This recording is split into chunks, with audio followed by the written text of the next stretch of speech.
बिस्मिल्लाहिर्रहमानिर्रहीम।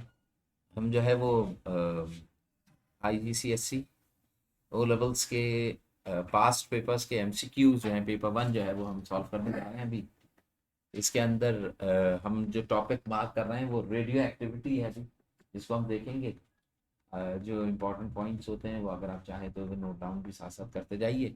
Almost questions ऐसा ही आते हैं क्योंकि इन्हीं बुक्स में से जो बुक्स ये लोग प्रेफर करते हैं फॉर्मेट इसी से ही पेपर बनता है, ठीक है ना। तो what is the beta particle. तो आपसे पहला क्वेश्चन ये है कि बीटा पार्टिकल, तो बीटा पार्टिकल आप जानते हैं नेगेटिवली चार्ज इलेक्ट्रॉन्स होते हैं। तो बीटा पार्टिकल्स क्या होगी, highly energy electrons, high energy electrons, ये ठीक है।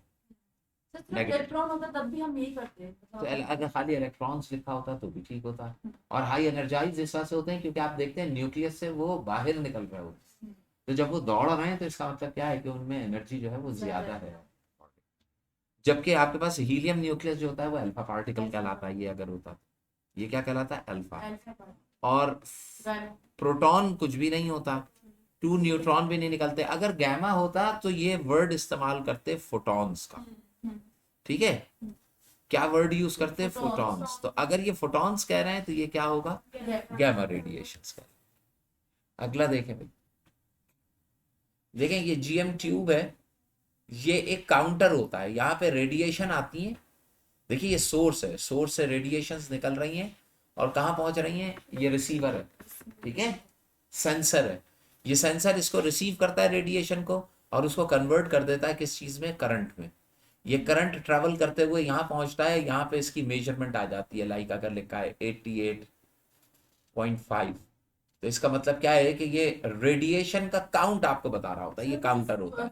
तो आपको ये जो काउंटर आपको बताएगा उससे आपको ये चीज पता चलेगा कि ये GM ट्यूब होने का मतलब ये हो गया कि ये एक ऐसी डिवाइस है जो रेडिएशन को डिटेक्ट भी करेगी और उसकी स्ट्रेंथ भी बताएगी कि अभी कितनी है। सर जो लाइट बताती है कि कितनी पे चल रही है वो क्या होती है?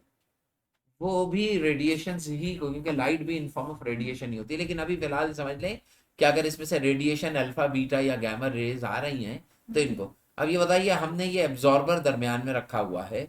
अब ये कह रहे हैं when a piece of paper, जब मैं एक पेपर का पीस दरमियान में प्लेस करता हूँ, ठीक है, is use as an absorber. तो आप जानते हैं कि पेपर के ऊपर जो अल्फा रेडिएशंस होती हैं वो क्या हो जाती हैं, एब्जॉर्ब हो जाती हैं, यानी कि ब्लॉक हो जाती है। यानी कि बैकग्राउंड के ऊपर अगर मैंने पेपर रखा हुआ तो बैकग्राउंड पे यहाँ पे आपके पास बीटा और गैमा तो जाएंगी लेकिन अल्फा नहीं जाएंगी। द काउंट रेट ड्रॉप्स, तो काउंट रेट गिर जाता है, ड्रॉप हो जाता है to the background count rate. What radiation is the source emitting, यानी कि पहले आप जब आप पेपर रखते हैं, अब ये सोर्स है, इसमें से अल्फा भी निकल सकती है, इसमें से बीटा भी निकल सकती है और इसमें से गैमा भी निकल सकती है। बताइए अगर इसमें से सिर्फ बीटा निकल रही होती तो पेपर रखने से काउंट रेट ड्रॉप होता, क्योंकि वो पास ऑन हो जाती, गैमा भी पास ऑन। लेकिन अगर काउंट रेट ड्रॉप हो गया है, लाइक 88 से 70 हो गया, तो इसका मतलब क्या है, कुछ अल्फा पार्टिकल्स क्या कर गए यहाँ पर। तो अब इसका मतलब ये अंडरस्टूड क्या, रेडिएशन सोर्स जो इमिट कर रही है वो क्या चीज इमिट कर रही है, क्या वो खाली अल्फा पार्टिकल्स, नहीं, क्योंकि अगर खाली अल्फा होते तो ड्रॉप होके 0 हो जाता। तो बीटा ओनली नहीं, गैमा ओनली नहीं, अल्फा भी है, बीटा भी है एंड गैमा भी है। तो तीनों तरह की रेडिएशन होगी तो फिर काउंट रेट ड्रॉप करेगा। तो इसका मतलब क्या है कि आपके पास ऑप्शन जो है वो ज्यादा बेहतर क्या होगा, यहाँ पर डी। तो देखिए लॉजिकल हो गया। अगला देखें, A radioactive source emits radiation then passing through the sheet. अब ये रेडिएशन से सोर्स से रेडिएशन एमिट हुई है जो एक पेपर की शीट के अंदर से पास ऑन हो गई है। तो पेपर में से पास ऑन हो जाने का मतलब क्या है कि ये बीटा भी हो सकता है और ये गैमा भी हो सकता है, ठीक है। फिर कहां पहुंचे, ये थिक एल्यूमिनियम के पास पहुंचे। अगर थिक एल्यूमिनियम है तो ये बीटा को क्या कर देगा, ब्लॉक कर देगा। यहाँ पे किसको ब्लॉक कर दिया इसने, अल्फा। थिक एल्यूमिनियम बीटा को भी क्या कर देगा, ब्लॉक कर देगा, यहाँ पे अल्फा को ब्लॉक। तो सामने पास ऑन क्या होगी, सिर्फ। तो अगर मैं कहूं कि नो रेडिएशन पासेस थ्रू, यानी कि यहां पर गैमा भी नहीं मुझे मिली, तो बताओ सोर्स के अंदर क्या चीज मौजूद थी, अल्फा भी थी और बीटा थी। नहीं, अल्फा नहीं थी। बात समझ में आ रही है, अल्फा यहाँ पे नहीं, क्योंकि सॉरी गैमा नहीं होनी चाहिए, अल्फा भी होनी चाहिए, बीटा भी होनी चाहिए, लेकिन गैमा नहीं होनी चाहिए। तो सोर्स अल्फा पार्टिकल्स नहीं है, बीटा भी पार्टिकल्स नहीं है। ठीक है, अस्सलाम वालेकुम। अस्सलाम वालेकुम। हाँ अल्लाह, मैं क्लास में, क्लास में चलो। अच्छा बेटी, तो कहाँ तक पहुंचे? अल्फा नहीं होगी, अल्फा नहीं होगी, बीटा और गैमा मुमकिन। यहाँ पे मुझे गैमा मिलेगी, सोर्स जो एमिट हो रही होगी वो बीटा और गैमा दोनों। अल्फा सॉरी सॉरी, अल्फा और alpha gamma, the the mixture of alpha and gamma particles. ये बताइए, mixture of alpha and gamma particles, यहाँ पे कह रहे हैं नो रेडिएशन, तो अल्फा और गैमा पार्टिकल्स तो नहीं हो सकते थे, गैमा तो होनी नहीं चाहिए सोर्स में। इट्स अगर सोर्स में गैमा रेडिएशन, तो बताइए यहाँ पे मिलनी चाहिए थी, तो गैमा भी नहीं हो सकता। अगर सोर्स में सिर्फ और सिर्फ कौन से पार्टिकल्स हैं? अल्फा, तो अल्फा यहाँ पे रेडिएशन अल्फा के अंदर मुझे नहीं मिलती। अगर मेरे पास सोर्स में बीटा है, अगर सोर्स क्या इमिट कर रहा है? बीटा, तो बताइए बीटा पेपर से गुजर जाएंगी और यहाँ पे जाके क्या हो जाएंगी? ब्लॉक हो जाएंगी। तो इसका मतलब क्या है कि सोर्स क्या होनी चाहिए? बीटा। समझ में आया? देखिए थोड़ा सा लॉजिक, फिर से सुनिए क्या कह रहे हैं। आपसे कह रहे हैं ये बॉक्स है, सोर्स बॉक्स, वो कौन सा सोर्स बॉक्स में कौन सी रेडिएशन हो कि मुझे यहाँ पर भी रेडिएशन मिले, यहाँ पर भी रेडिएशन मिले, लेकिन यहाँ पे रेडिएशन ना मिले। अगर खाली अल्फा हो तो यहाँ पे मिलेंगी, यहाँ पे नहीं मिलेंगी, यहाँ पर भी नहीं मिलेंगी, तो गलत हो गया। लेकिन मैं जो ऑप्शन दिए हुए उसमें से मार्क करूंगा ना, अगर होते तो बिल्कुल बिल्कुल ठीक। सेकंड देखें, बीटा पार्टिकल्स तो यहाँ तक मिलेगा ना आपको, यहाँ नहीं मिलेगा। तो इसका ऑप्शन या तो बीटा अल्फा बीटा होगा, और या फिर खाली क्या हो? बीटा। तो दोनों सूरतों में ये वाली फिगर जो होगी वो सही होगी। तो अभी आंसर जो होगा वो beta particle. The sample of radioactive isotopes is decaying. एक रेडियोएक्टिव आइसोटोप का सैंपल है, सपोज 4 पार्टिकल्स हैं और ये क्या कर रहा है? डिके हो रहा है, तो इसकी कोई ना कोई हाफ लाइफ भी होती है। अब ये मुझे बताइए कि इम्पॉसिबल टू नो बिकॉज, तो बताइए विच एटम विल डिके फर्स्ट, इसमें से पहला कौन सा डिके हो? क्या मैं बता सकता हूँ? No, आप जानते हैं स्पॉन्टेनियस प्रोसेस होता है, अननोन होता है, मैं नहीं जान सकता, क्योंकि रेडिएशन जो न्यूक्लियस से इमिट करके न्यूक्लियस को डिके करती हैं, उन रेडिएशंस का मुझे पता नहीं है, वो रैंडम प्रोसेस है। तो बताइए impossible to know because radioactive decay is random, ये तो समझ में। Impossible to know unless the age of the, अगर एज ऑफ द मटेरियल भी पता लग जाए मैं तब भी मालूम नहीं कर। एटम्स नियर द सेंटर नहीं, नियर द सरफेस नहीं, तो इसका मतलब क्या है? क्योंकि ये प्रोसेस ही रैंडम है, लिहाजा रैंडम के लिए ऑप्शन क्या होगा? ए होगा। नेक्स्ट क्या है आपके पास? Which type of radiation can be stopped by a sheet of paper. बताइए पेपर से रेडिएशन अल्फा पार्टिकल, ठीक है, ब्लॉक करते हैं, इसको बंद कीजिए। अगला देखें, the half life of radioactive substance is 5 hours। ये आपको क्या बता रहे हैं? इसकी हाफ लाइफ बता रहे हैं। कितने घंटे? 5 घंटे। A sample is tested and found contains 48 grams of substance। एक सैंपल को टेस्ट किया गया और क्या हमने फाउंड किया? टेस्ट करने के बाद मुझे जो पता लगा वो कितना रहा मेरे पास? 0.48 ग्राम्स रहा। How much of the system was present sample 20 hours before. यानी कि देखिए ये एक सैंपल था, बिफोर मुझे बताना है, ये एक सैंपल था, यहां से टाइम शुरू हुआ, ठीक है, ये टाइम क्या है? 0 hours से स्टार्ट हो।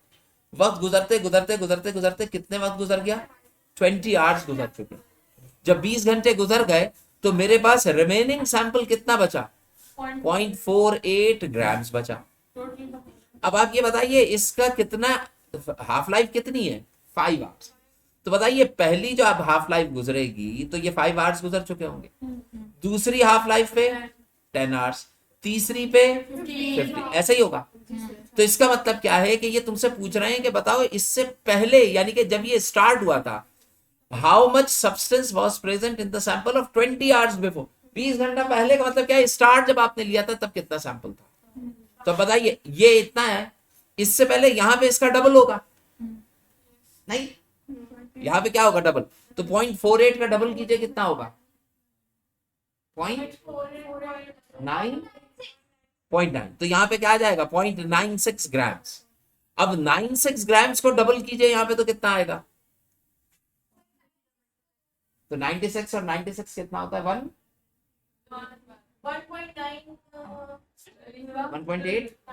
96 प्लस 96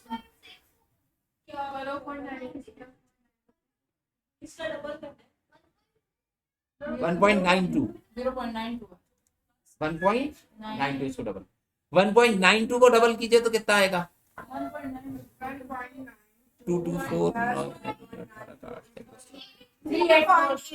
3.84 और अब आप इसको डबल कीजिए तो यहाँ पहुंच जाएंगे, इसको डबल करें तो 4 4 8 8 8 7, तो इसका आंसर क्या आ जाएगा 7.68। ठीक है, तो इससे आपको समझ में आ गया कि इनिशियल सैंपल कितना था, ये था 20 घंटे के बाद कितना रह जाएगा पॉइंट। अच्छा ये तो हो गया डायरेक्ट क्वेश्चन। अगर मैं इसको फॉर्मूले के थ्रू सॉल्व करता डायरेक्ट, तो फॉर्मूले के लिए मेरे पास फॉर्मूला जो है वो आपके पास क्या होता है, मास इज इक्वल टू कौन सा मास, इनिशियल मास, और फॉर्मूला क्या होता है 1/2 raise to the power n, और n क्या होता है आपके पास total number of half lifes. तो बताइए इनिशियल सैंपल मैंने मालूम करना है, तो इनिशियल सैंपल क्या मालूम करना है मैंने m नॉट। तो बताइए मुझे जो फाइनल सैंपल दिया गया है वो कितना है, तो m की जगह मैं क्या लिखूंगा 0.4, इस वाले m की जगह क्या लिख लूंगा 0.48 is equals to m naught, यहाँ पे ऐसे ही रहेगा 1/2 रेज़। बताओ कितनी हाफ लाइव्स आई, पहले 1 फिर ये 2 फिर ये 3 फिर ये 4, तो हाफ लाइव्स कितनी आ गई 4।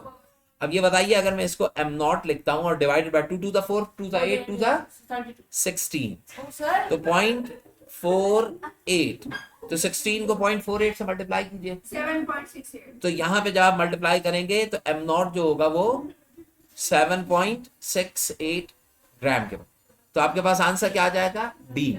लास्ट देख लो जल्दी से, Which line in the table describe the nature of alpha and gamma radiation?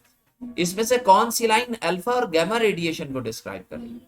तो देखिए भाई अल्फा पार्टिकल्स जो होते हैं वो हीलियम न्यूक्लियसेस होते हैं, और हीलियम न्यूक्लियसेस ये तो ए और बी पॉसिबल है। अब आगे चलिए, इसमें गैमा रेडिएशंस क्या इलेक्ट्रॉन्स होते हैं, नहीं, ये क्या होती है इलेक्ट्रोमैग्नेटिक, तो इसका मतलब क्या है, your answer would be a, beta होते हैं। द रेडियोएक्टिव न्यूक्लियस, एक मिनट जल्दी से देख लेते हैं, the radioactive nucleus are decays with the emission of beta particle as shown. बस ये आखिरी है, बताओ ये डिके हुआ है और ये बीटा पार्टिकल निकल रहा, बताइए बीटा पार्टिकल का मास कितना होता है, बीटा पार्टिकल का मास इलेक्ट्रॉन होता है, क्या इलेक्ट्रॉन का मास 0, तो ये तो होता है 0, और इसका चार्ज कितना होता है माइनस। अब यहाँ पे ये कह रहे हैं यहाँ पे x है और यहाँ पे p है, तो बताइए अगर ये 0 है तो x और p आपस में क्या होना चाहिए, इनमें चेंज नहीं आना चाहिए, सेम होने चाहिए। तो देखिए विच इक्वेशन, बताइए अगर यहाँ पे 0 है तो इसका मतलब क्या है x is equal to p plus 0, यही मतलब हुआ ना कि ये वाली चीज इसके और इसके सब के बराबर होनी चाहिए। तो बताइए किसके बराबर आया, x is equal to p, पहली इक्वेशन। नीचे को अगर आप देखें तो y is equal to q minus 1, नीचे वाली चीज, तो ये दो इक्वेशंस ट्रू इक्वेशंस आ रही हैं। अब बताइए x is equal to p समझ में आ रही है, तो ये पहला आंसर हो सकता है। y is equal to p नहीं, ये तो इक्वेशन नहीं आई ना। p is equal to x minus 1 ये भी नहीं आई, और q is equal to y minus, q is equal to, देखिए y is equal to q minus 1, अगर मैं 1 को इधर ले आऊं तो q is equal to y plus 1 भी ठीक हो सकती है, ये इक्वेशन भी सही है, ये इक्वेशन भी सही है, लेकिन इन दोनों में से कोई भी इक्वेशन नहीं आ रही है, तो आंसर आपके पास क्या होगा ए। बस यहीं तक रखिएगा, अल्लाह हाफिज़।